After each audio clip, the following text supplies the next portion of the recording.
Bismillahirrahmanirrahim, alhamdulillah, wassalatu wassalamu ala rasulillah, wa ala alihi, wa sahbihi, wa man wala. Të respektuar teleshikues, ku do që jeni ju përshëndes, salamu alaikum, wa rahmatullahi, wa barakatuh.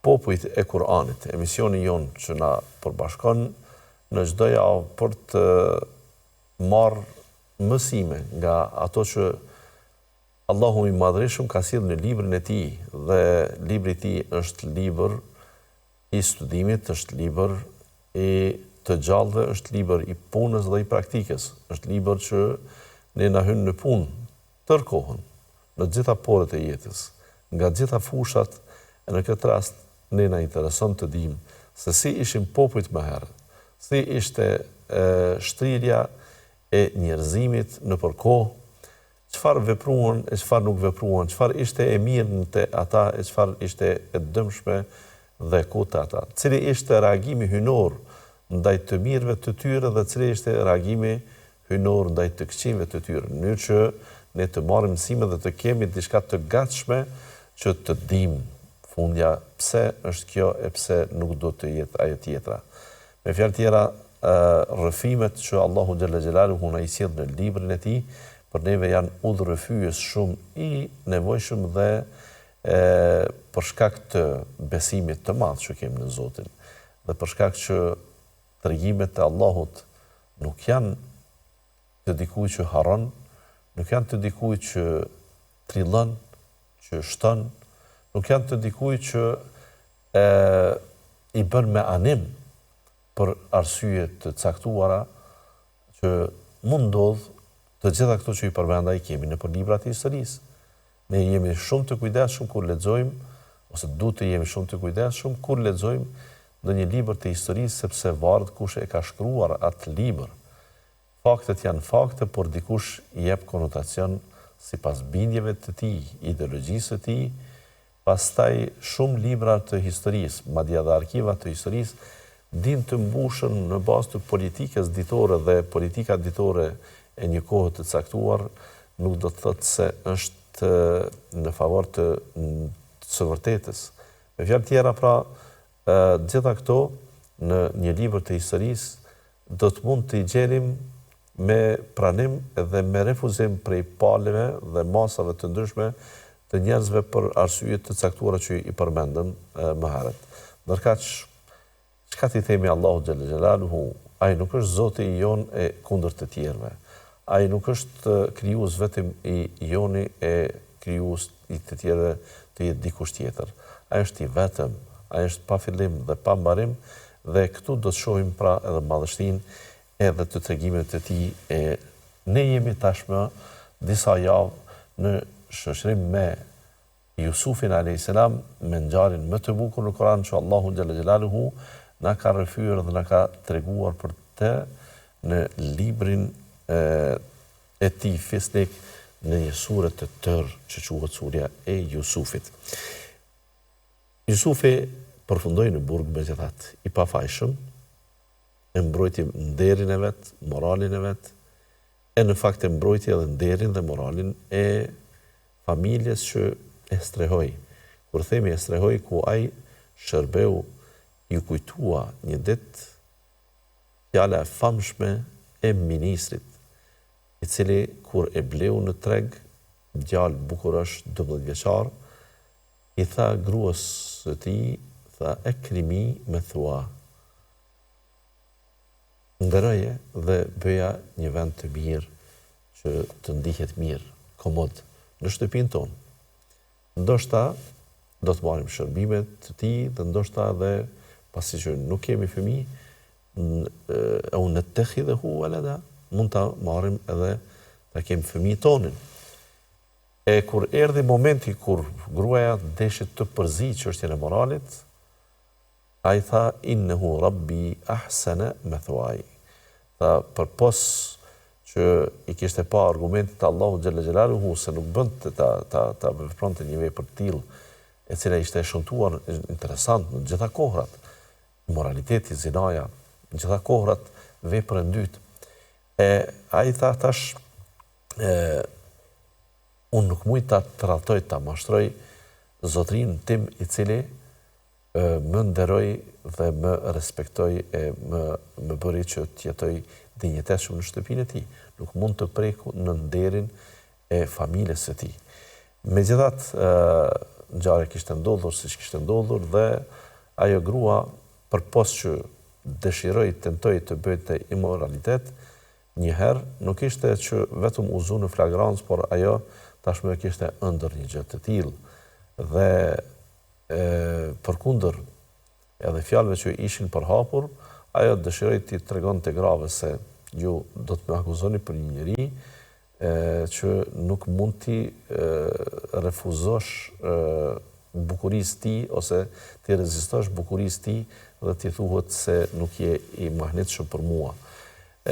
Ajo ju tha një ditë pra kur i ftoi në ahengun e saj, fadhalikunna alladhi lumtunni fihi. Ky është ai që më akuzosh mua se kam rënë dashuri dhe kam humbur dhe devijuar në rrugën time sa i përket dashurisë time ndaj një robi, ndaj një sklavi. Ja, ky është. Kur ajo edhe në fakt i pa dhe gratë të tjera, se jo vetëm që kishin prej duart e tyre, por ato të gjitha i bën ftesë Jusufit për të njëjtën që kishte bërë ftesë edhe gruaja e ministrit, dhe ajo tashmë e shpalosët.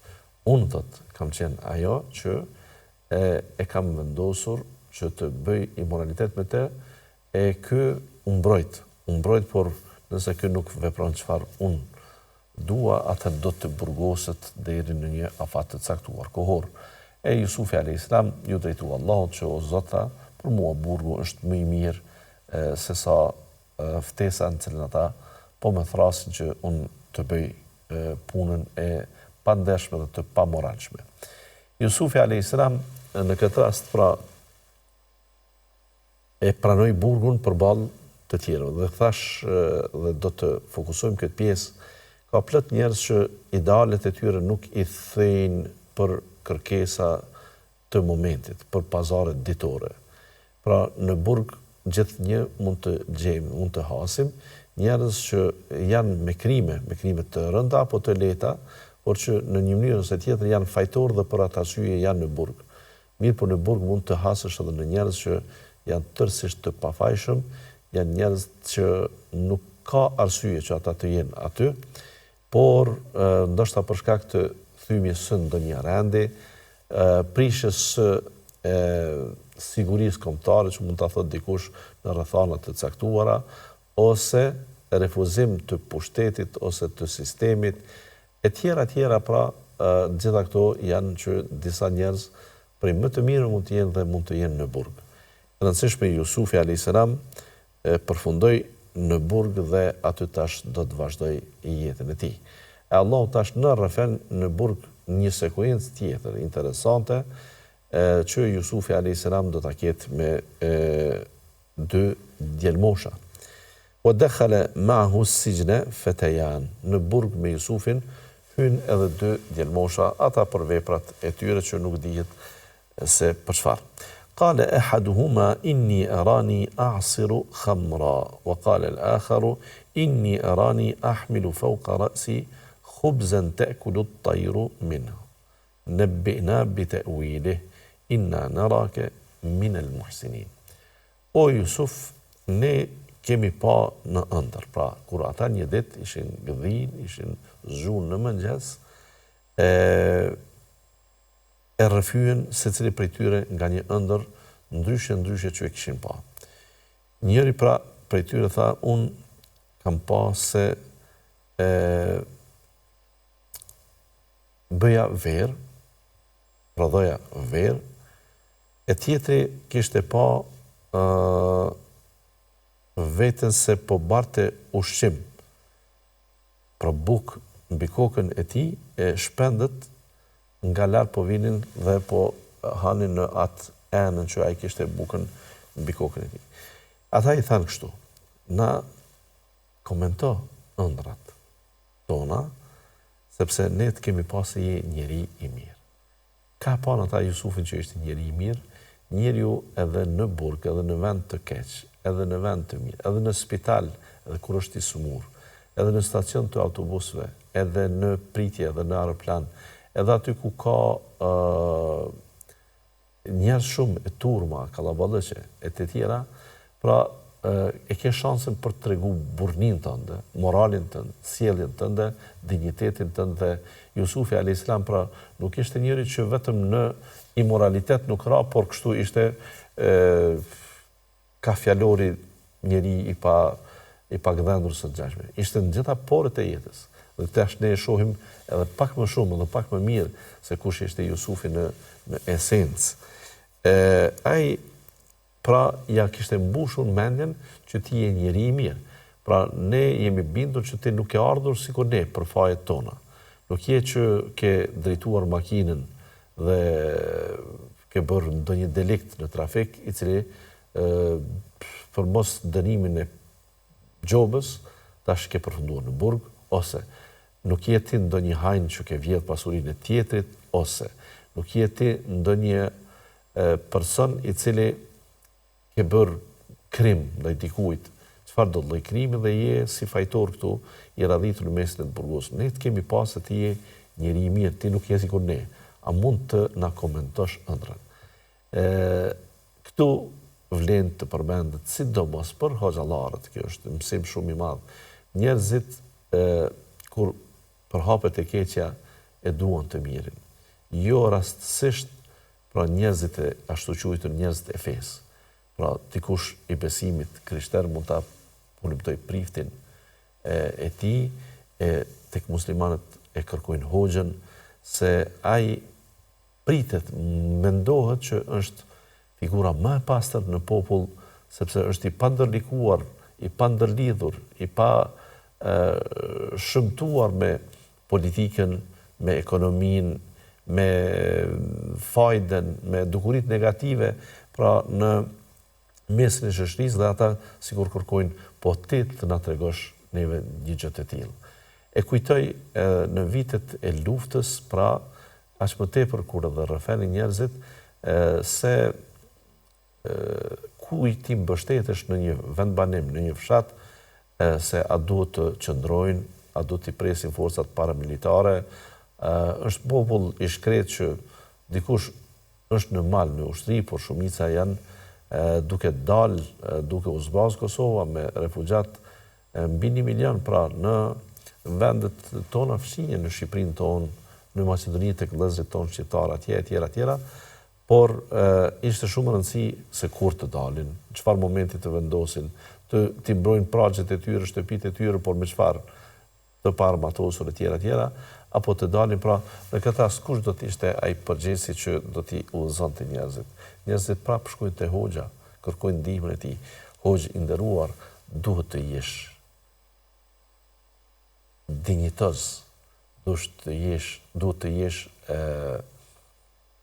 këmbgulës, duhet të jesh i pa luhatshëm në qëndrimet e tua, pra në çdo aspekt, dhe njerëzit edhe pse të duket se në një moment krejt janë dhënë mas politikës, krejt të tjerë janë dhënë mas sportit, mas artit, muzikës, humoristëve, artistëve etj, megjithatë çështjet e sinqerta të drejtojnë ty, çështjet që ata i prekupojnë, kërkojnë ndihmën tënde dhe mos e harroni gjë të tillë.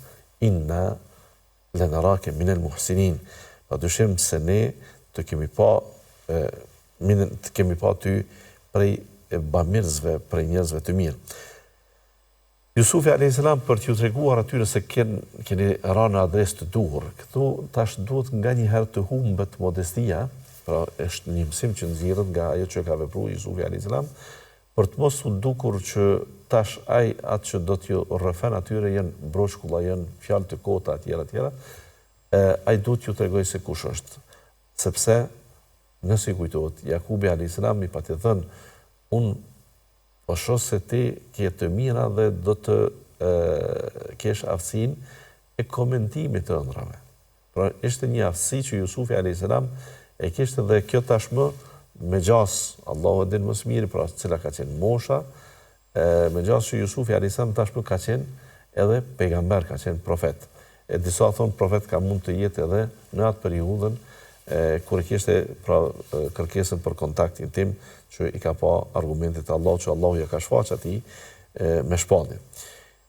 Jusufi a.s. thot, la ya'tikuma ta'amun turzaqanihi illa nabba'tukuma bi ta'wilihi qabla an ya'tiyakuma. Thot, a doni ta dini. Nuk ndodh thot që të vi ndonjë ditë ushqimi me të cilin ne ham ushqimi këtu brenda në burg, e të mos jam në gjendje para se të vi ushqimit të di se çfarë ka për të ardhur. Pra, keni parasysh se nuk jam njeri i rëndëmt, nuk ju flas nga mendja, nuk ju flas për të më trajtuar mua të çorëditun, të përdalt, ose të njeri që ndoshta edhe ka përsysh, themi, ka dalë prej normales dhe flet sidomos para kur është në pyetje bota tjetër dhe ahireti, janë gjendje të kuptojnë se ti je çmendur tërësisht. Nuk jem absolutisht i arsyeshëm në artikulimet e tua. Kështu mendojnë njerëzit. E për t'i treguar se nuk është kështu, edhe ushqimin që ty të vjen, jam gjendje të ta komentoj para sajt me të ardhë se çfarë ushqimi kemi pas. Dhalikuma mimma allamani rabbi. E kjo është, nuk ja lën këtë atribut sepse unë jam i aftë, por kjo është sepse kështu më ka mësuar mua Zoti im. Kjo është nga mësimet që i kam marrë nga Zoti im. Inni taraktu millata qaumin la yu'minuna billahi wa hum bil akhirati hum kafirun. Unë thot kam lënë pas një popull që nuk i besojnë Allahut dhe në ahiret kanë shpreh mosbesim. Jusufi a.s. ka mundur që fillimisht të qaset në kërkesën e tyre që t'ja komentoj ëndrën. Por, këtu tash është mësimi për mua dhe për kolegët e mi, për gjithë hoxhallarët. Ka plot njerëz që vinë, çajnë hall me ty. Plot njerëz kërkojnë që ti të jesh me problemin e tij, të ballafaqohesh me problemin e tij, të jesh thjesht pjesë e zgjidhjes së problemit të tij. Plot njerëz kërkojnë prej teje nuk ta marr mendja, kërkojnë prej teje kërkesa që janë të çuditshme. Ti je shpesh edhe humanisti, ndonse nuk vjen për t'i kërku paratë tua, po sigur do të thotë ti njeh njerëz që janë të pasur, andaj më ndihmo mua nëpërmjet tyre. Ti je njeri që derisa mendohet edhe përdoren hoxhallarët gjatë gjithë kohës dhe gjatë gjithë historisë, edhe për ndërmjetësime tek krerët shtetërorë, sepse ti je njeri që të dëgjohet fjala, të merret fjala, ke famën tënde, je i pashembul në qëndrimet e tua, tjera, pra gjitha këto, hoxha mendohet që duhet i ketë dhe në fakt ai kur të vijë dikush dhe kërkon zgjidhje për problemin e tij, ndoshta problemi i tij është shumë minor. Ndoshta problemi i tij është diçka tepër i thjeshtë, andaj ke kujdes. Mos u qas pikërisht asaj që ai po kërkon, sepse ajo që ai po kërkon është më pak e nevojshme për jetën e tij se sa ajo që po i mungon. Pra, nëse ai të pyet për një problem në familje, atëherë të ndalemi edhe ta këshillojmë se pse ka ardhur ai problem. Ata vinë edhe thonë se edhe hoxha duhet edhe të bëj egzorcizëm, fryj, të lexoj Kur'an, të bëj rukje. Po kanë të drejtë.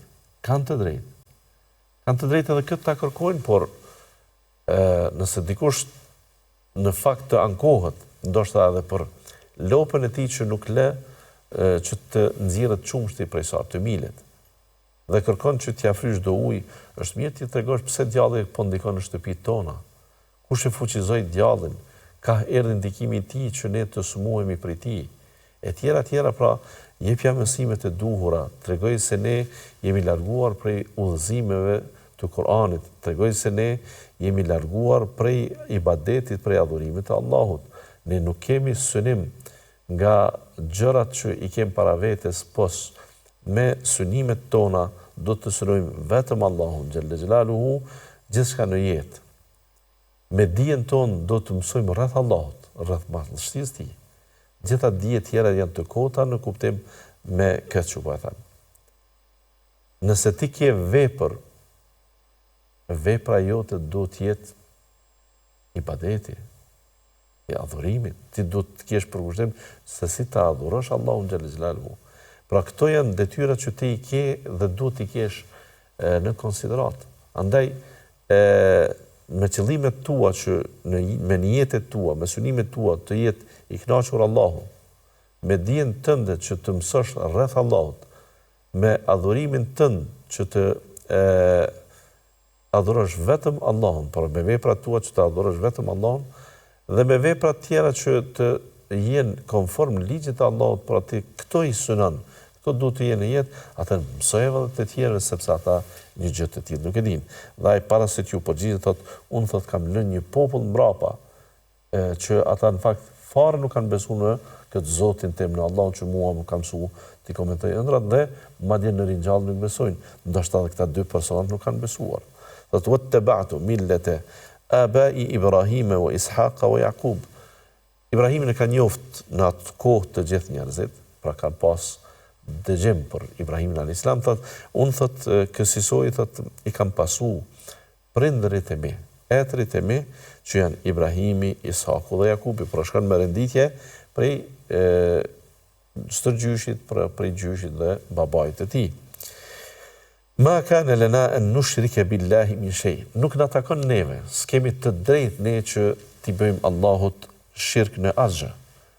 Ta njohim edhe dikën sikur Allahun në fuqinë e tij, në krijimin e tij, në adhurimin e tij.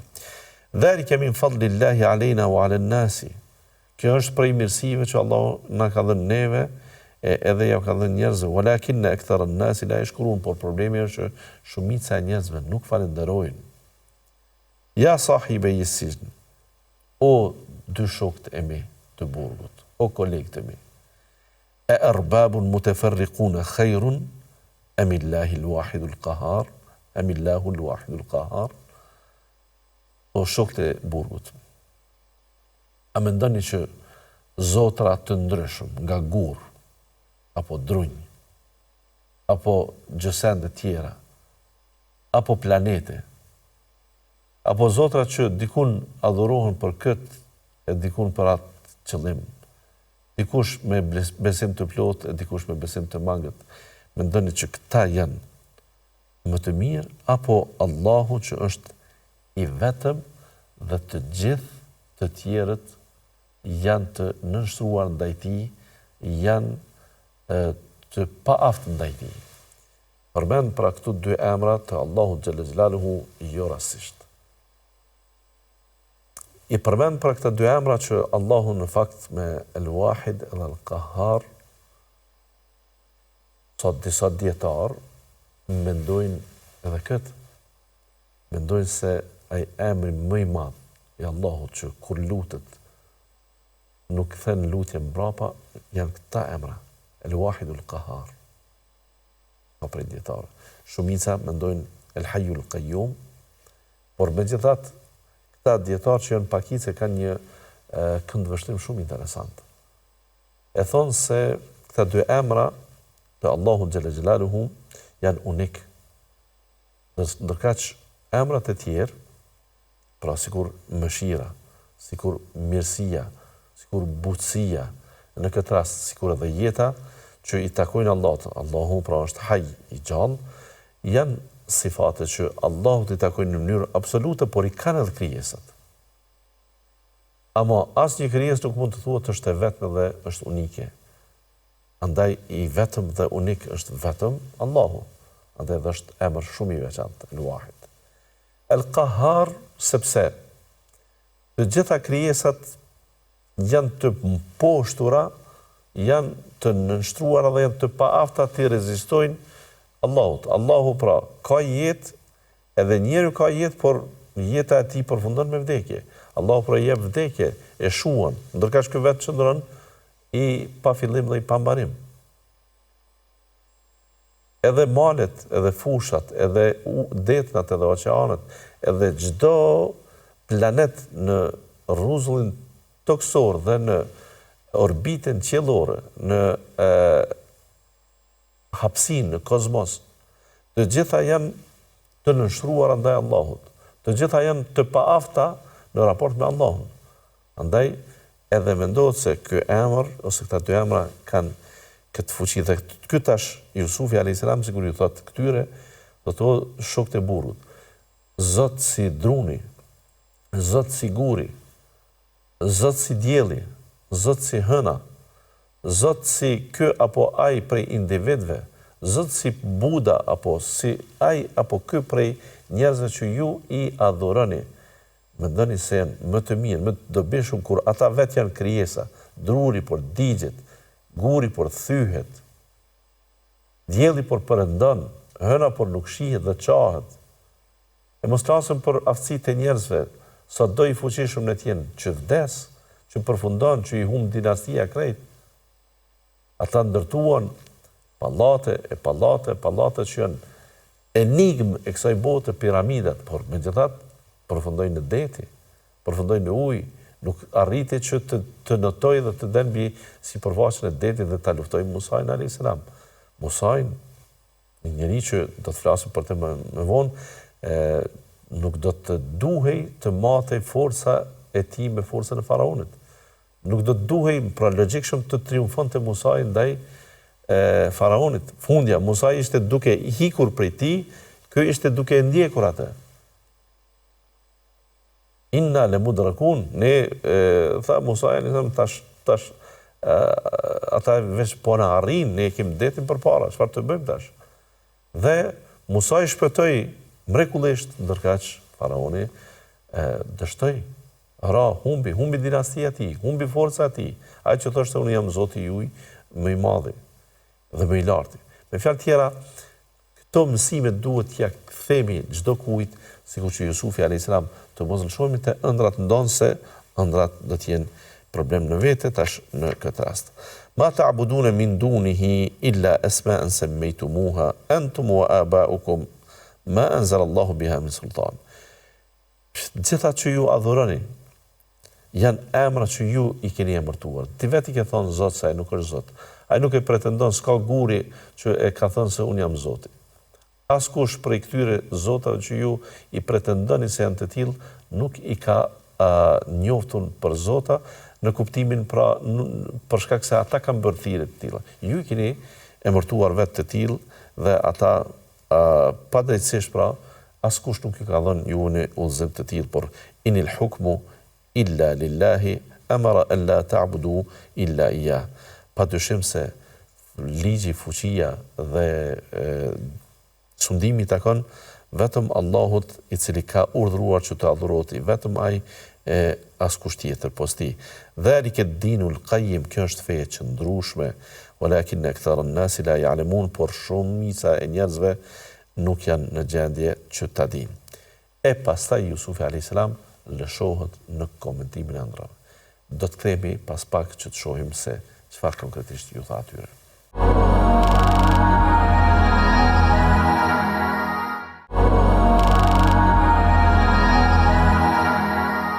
Të respektuar teleshikues, rikthehemi për të vazhduar me emisionin Popujt e Kur'anit. Jusufi alayhis salam përfundoi në burg, e në burg u shoqërua edhe nga të burgosën tjerë, të cilët me kalimin e kohës në bazë të sjelljes të tij kuptuan se ky njeri është i mirë, ky nuk ka hyrë në burg për ndonjë fajt të tij dhe filluan që ta konsultonin për problemet e tyre. Me tekst të veçantë, disa shfaqën nevojën që t'i komentojnë ëndrat e tyre, të çuditshme që i kishin pa një ditë prej ditëve, e Jusufi alayhis salam, para se të hynte në komentimin e ëndrës, u mundua që t'ju tregoj atyre, t'ju bëj davet, t'i thirr në rrugën e Allahut xhalla xhelaluhu, që kjo është një mësim shumë i madh që duhet ta kenë para syve të tyre të gjithë thirrësit, të gjithë hoxhallarët, kur mos t'i përgjigjen dikujt në përgjigjen e tij të momentit, pa i dhënë udhëzimin që ai ka nevojë. Pra shehet se çfarë atij duhet më tepër, jo çfarë ai po kërkon. Nëse të thotë ndonjëherë mazgjate hoxh, unë shkurt të pyeta, ti shkurt më pyete, por pyetja jote tregon se ti ke një defekt tjetër diku më herët. Pra nuk mund me ardhë si rezultat i pyetjes tënde, për shembull kur ti mua më thua a mund ta krijoj Zoti një guri më të madh se veten dhe të më thuash se unë e besoj Zotin. Ti nuk e njeh Zotin. Andaj unë kam nevojë që para se ti përgjigjem kësaj pyetjes tënde, kur ti më thua se a është e mundshme të mos ringjallemi, unë duhet ta shoh se ti ke dyshime në ringjallje. Unë duhet ta shoh se ti ke mëdyshje në çështjet esenciale dhe kruciale të besimit. Atëherë, si unë të përgjigjem te abdesi përse ti mua më ke pyet, kur unë në pyetjen tënde çysh ti e ke ndërtu, e vrej mosbesimin tek tuk apo ignorancën për besimin që ty të ka kaplu. Andaj duhet të kemi shumë kujdes dhe qasje reale në këtë drejtim. Ai tash thot, ja sahibi i sijn, o shokët e burgut, thot, emma ahadukuma, këto dy ëndra ishin me karakter shumë negativ, shumë të ndryshëm, shumë pra kontroversi për njërin dhe për tjetrin. E tash Jusufi a.s. me një maturi shumë të madhe, duke di se ëndra e njërit flet keq, e ëndra tjetrit flet mirë, atëherë thot njëri për juve, pra nuk i thot ti që ke pa këtë ëndër, e ke këtë gjendje, pra që të mos demoralizoj atë tjetrin që ka pa ëndrën e keqe. Thot njëri për juve dyve, fe yasqi rabbahu khamra. Ai do të del dhe do t'i shërbej mbretit udhëheqësit. Do t'i shërbej verë, sepse ka qenë e lejuar vera në atë kohë. Wa amma al-akharu fa yuslabu. Ndërka që tjetri thot do të gozhdohet, do të kryqohet. Thot fatakulu at-tayru, do të varet dhe do të hanë shpendet min ra'sihi prej kokës ti. Do të thot ai do të mbytet. Qudhiya al-amru alladhi fihi tastaftiyan. Kjo është çështje tashmë e përfunduar, pra për këtë që ju keni kërku ndihmë. Wa qala lilladhi dhanna annahu najim minhuma udhkurni inda rabbika. E ati që Jusufi një ditë prej ditëve pra, e mendonte se kjo do të shpëtoj dhe do të delta, mos hara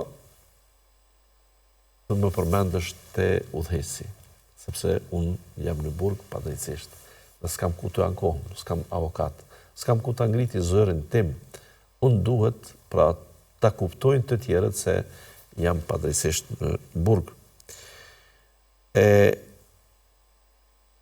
Thot fa ansahu ash-shaytanu dhikra rabbih falabitha fi as-sijni bid'a sinin.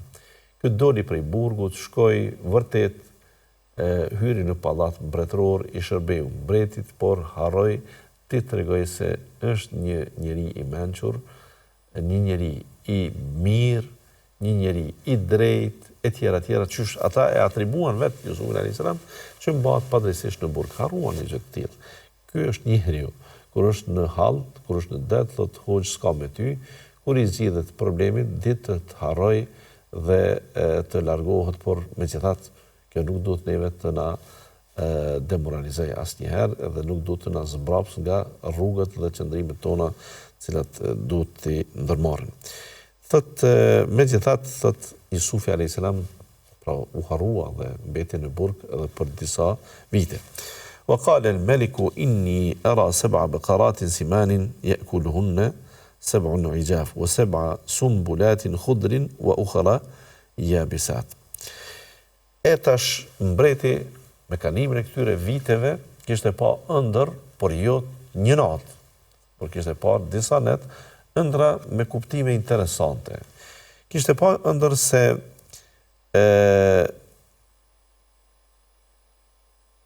shtat lopë të majme, po i hanë 7 lopë të dopta, të zajfta. Domethënë, lopa nuk është kafsh e egër, nuk e hanë llojin e vet, pra mund të përlahet lopa me lopë, mund t'i thynë brit e tyre, por jo edhe të hanë, nuk janë dhëmë shkyse. E kjo ëndër është interesante, se si të lopë të trasha, lopë të majme, lopë të shëndosha, po i hanë këto të dopta, këto të zajftat. Dhe ishte numri 7. 7 lopë me 7 lopë. Mirë. Në ditë tjetër sheh një ëndër tjetër, thot, o seba sumbulatin khudrin wa ukhara yabisat. I sheh 7 kalli të njom, të verdh, dhe i sheh 7 kalli të thatë. Ja ejuhel mele, eftuni fi ru'jaje in kuntum lirru'ja ta'burun. Thot, mbret është shumë interesant. Kërkon ndihmën, kërkon këshillën, por thot, mi komentoni këto ëndra nëse jeni të tillë që keni aftësi t'i komentoni ëndrat.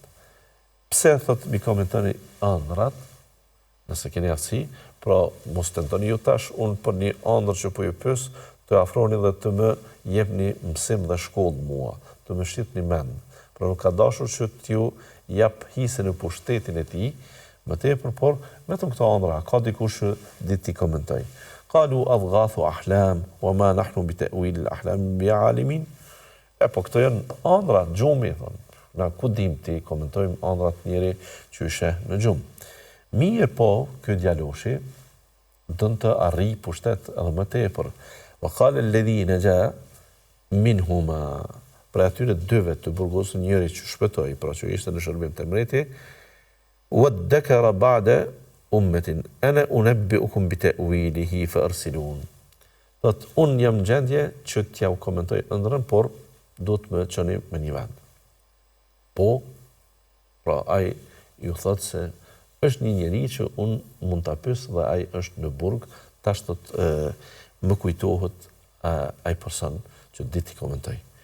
Jusufu ejuha Siddiq, hynë në burg dhe e amënsojnë të takohet, tash mu nuk i thot, o Jusuf, o burg i mirë vetëm, po o i sinqert, nuk kem dilem në sinceritetin tënë.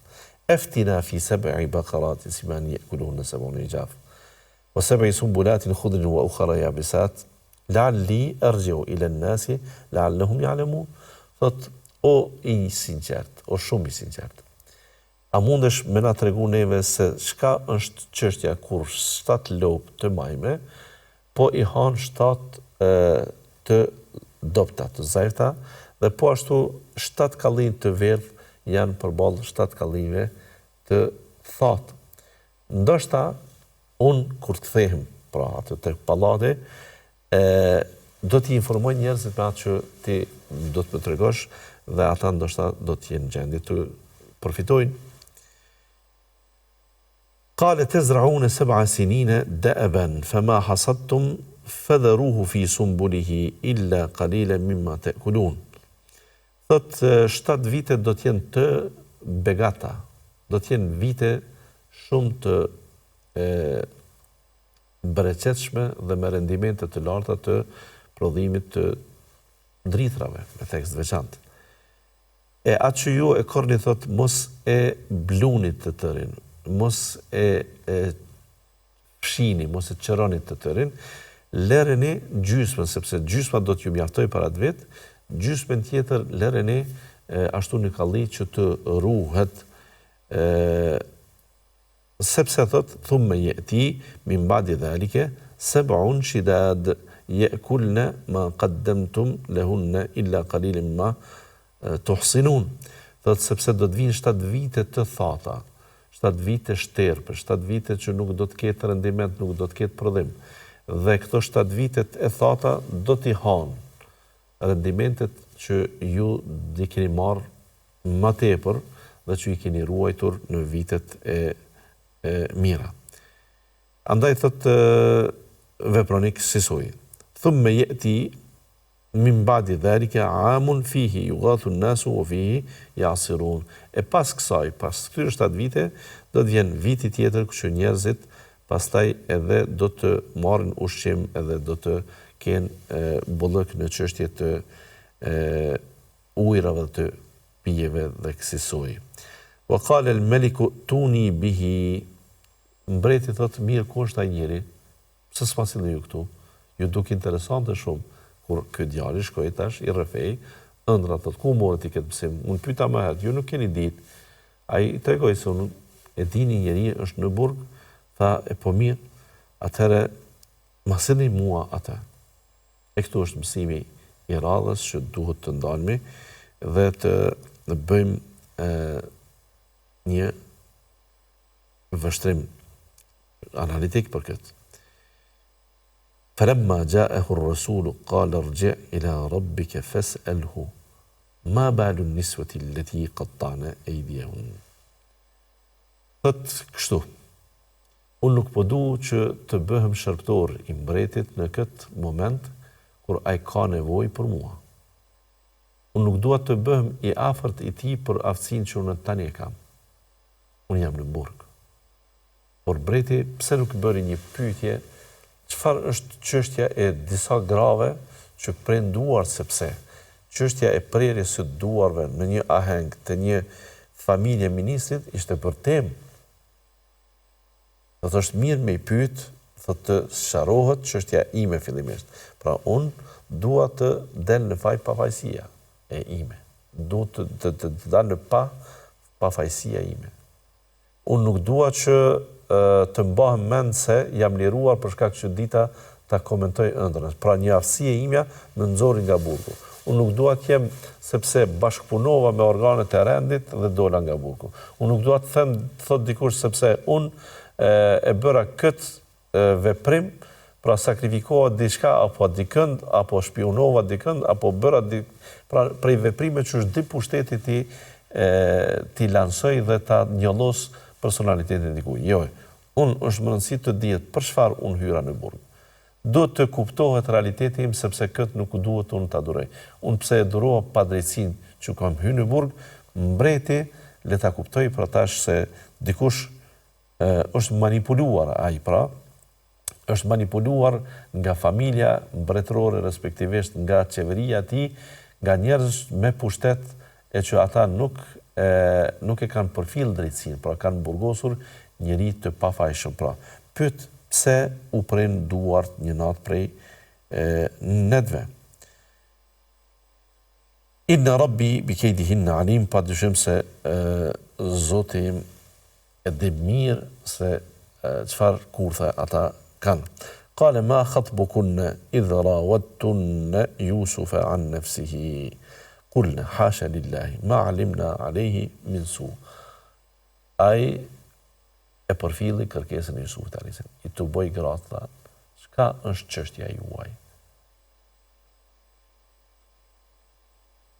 Si ndodhi kur ju u afruat te Jusufi dhe kërkuat favore seksuale prej tij? Ato u përgjigjen, kulna, hasha lillahi. Patmeta është Allahu, ma alimna alehi min su. Pasha Zotin nuk mujmë me thonë kur gjë të keqe për te. Qalet imra'atu al-aziz al-an hashasa al-haq ana rawadtuhu an nafsihi wa innahu lamin as-sadiqin. Tash u ngret aty pikrisht kjo Zulejhaja, gruaja e cila e burgosi padrejtisht Jusufin alayhis salam, tash ta ka dalë në pa, pra e vërteta, unë jam ajo që i bëra sulm atij fillimisht, unë i kërkova atij që të bëj imoralitet me mua, ai është i sinqert. Dhalike li ya'lama anni lam akhunhu bil ghaibi wa anna Allaha la yahdi kayda al kha'inin. E kjo tëra, thot Jusufi alayhis salam, nuk është qëllimi që të triumfoj unë mbi fajtorin. Nuk është që unë të rah gjoks se unë jam i pafajshmi dhe të mburëm me këtë çështje, por jo. Është një tjetër element. Është mirë të dihet se besnikëria ime ndaj personit ku unë isha i strehuar ishte në nivel të lartë. Pra unë edhe kur nuk ishte ai në shtëpi, nuk jam munduar që ta tratoj ta preku nderin e tij. Wa anna Allaha la yahdi kaydal kha'inin.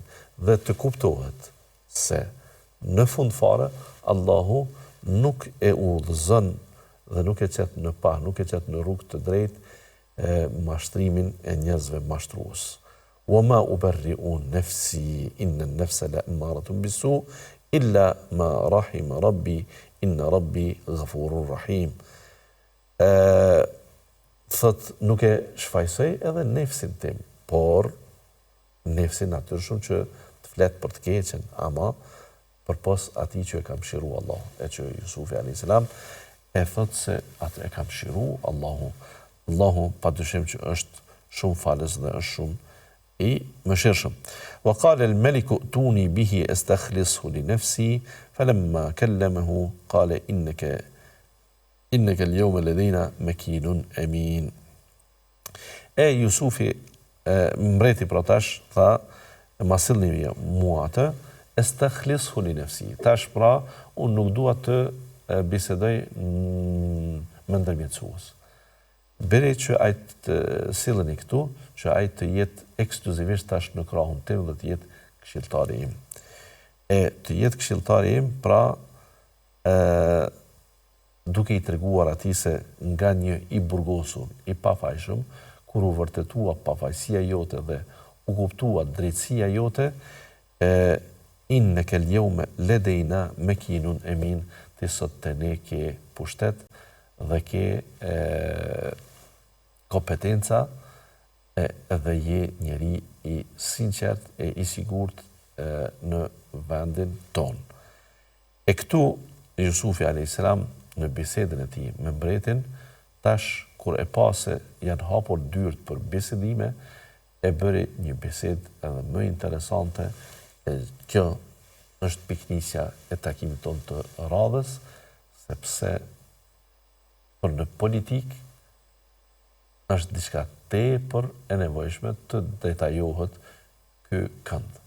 Aq më tepër ne edhe këto ditë pra kalojmë në për afate kohore për çështje të zgjedhjeve, për qeveri e tjera, dhe këto jo që janë vetëm se ne jemi këto ditë kur po e bëjmë këtë shpjegim dhe kur po transmetohet ky emision, por edhe për faktin se çdo herë kur ka zgjedhje, është mirë këtu e marrim një mësim që në tërë shariatin islam ne nuk kemi shembull më të mirë që të kuptojmë se si mund të sillemi karshi pushtetit dhe karshi ofertave që t'jep dikush dhe kërkon prej teje favore, respektivisht kërkon prej teje që të jesh në shërbim të udhëheqësit, këshillim e tjera.